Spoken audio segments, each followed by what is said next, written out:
After Adam and Eve sinned, God's voice filled the garden.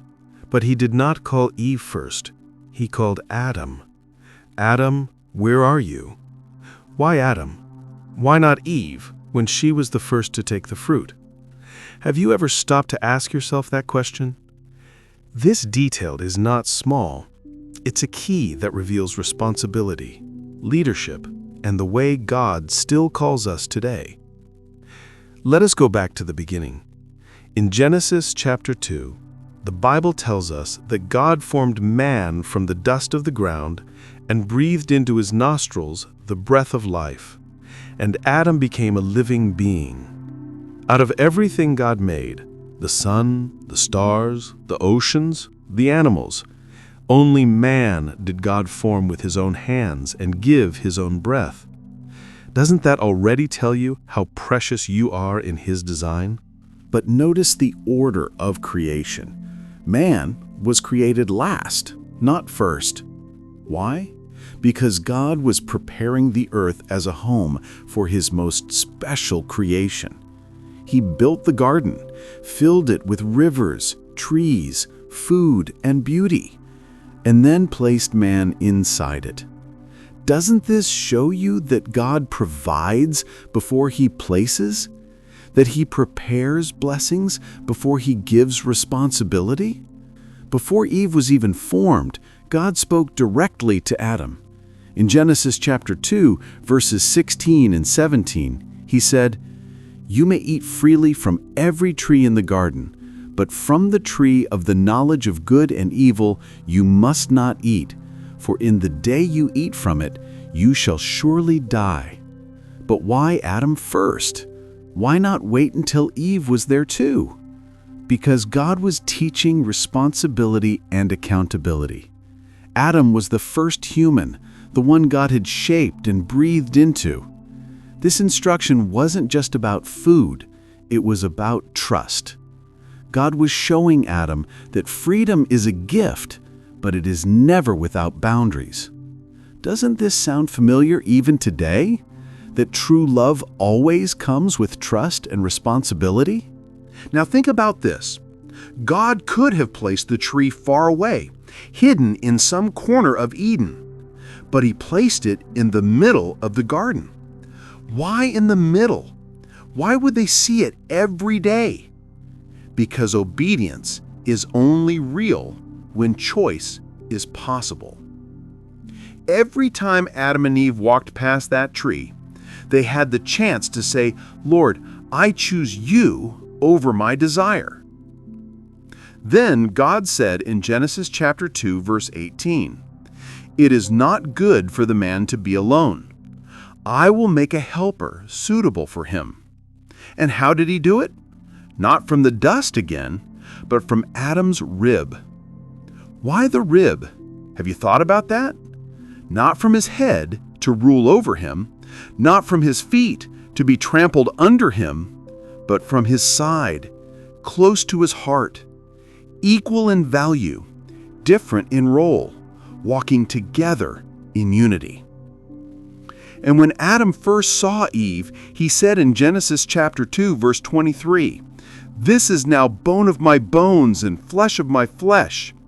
He recognized immediately that she was part of him, not a stranger, not second class, but one flesh with him. Can you see the beauty of God's design for relationships here? Now, let's step into Genesis chapter 3. The serpent appears. And here is a big question. Why did the serpent go to Eve and not Adam? The command came directly to Adam. Eve received it secondhand through Adam. Could it be that Satan always tries to attack where communication is weaker? He twisted God's words, asking, "Did God really say you must not eat from any tree?" Eve answered, but already doubt had been planted. Eve looked at the fruit. Genesis chapter 3 verse 6 says, "When the woman saw that the fruit of the tree was good for food, pleasing to the eye, and desirable for gaining wisdom, she took some and ate it. She also gave some to her husband, who was with her, and he ate it. Pause here. Adam was with her. He was silent. Why didn't he speak? Why didn't he protect what God had commanded? Isn't silence sometimes as dangerous as action? The moment they ate, their eyes were opened. Innocence disappeared. They realized they were naked and tried to cover themselves with fig leaves. But could leaves hide shame? Could leaves cover guilt? No.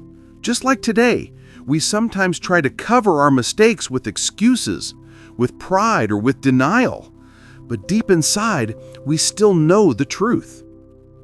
Then they heard the sound of the Lord God walking in the garden. Genesis chapter 3 verse 9 says, "But the Lord God called to the man, 'Where are you?'" Again, he called Adam, not Eve. Why? Because responsibility was given to Adam first. He was held accountable first. Adam answered, "I heard you in the garden, and I was afraid, because I was naked, so I hide." Have you ever felt like that? Hiding from God? Ashamed? Afraid? Even though He already knows everything? When God asked what happened, Adam blamed Eve. "The woman you put here with me, she gave me fruit, and I ate it." And Eve blamed the serpent. Isn't this the pattern of humanity? Shifting blame instead of owning responsibility? But God sees through it all. The consequences came: pain, toil, death, separation. But even in judgment, God showed mercy. Genesis chapter 3 verse 21 says, "And the Lord God made garments of skin for Adam and his wife, and clothed them." To clothe them, an animal had to die. Innocent blood covered guilty people. Doesn't this already point to Jesus, the Lamb of God, who one day would cover us with His own sacrifice? So, what do we learn from this story? God provides before He places. Your needs are prepared before your mission begins. Responsibility comes before blessing. Adam received instruction before companionship. Unity was God's design. Eve was from Adam's side, not above, not beneath, but equal in value. Temptation always comes with twisted words. The serpent still whispers today, "Did God really say?" Silence can be sin. Adam stood by when he should have spoken. How many times do we stay silent in the face of temptation or injustice? And accountability is inescapable. God still calls each of us, "Where are you?"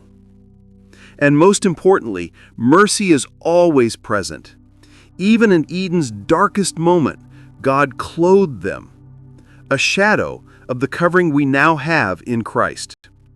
My friend, Adam and Eve's story is not just history, it's our story. We all face choices. We all hear the whisper of temptation. And we all have moments where God calls out, "Where are you?" The question is, how will you answer? If this story spoke to your heart, share in the comments, what part touched you most?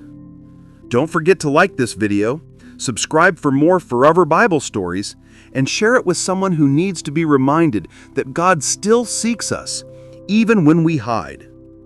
Remember, one choice in Eden changed everything. But one choice today, to follow God's voice, can change your eternity.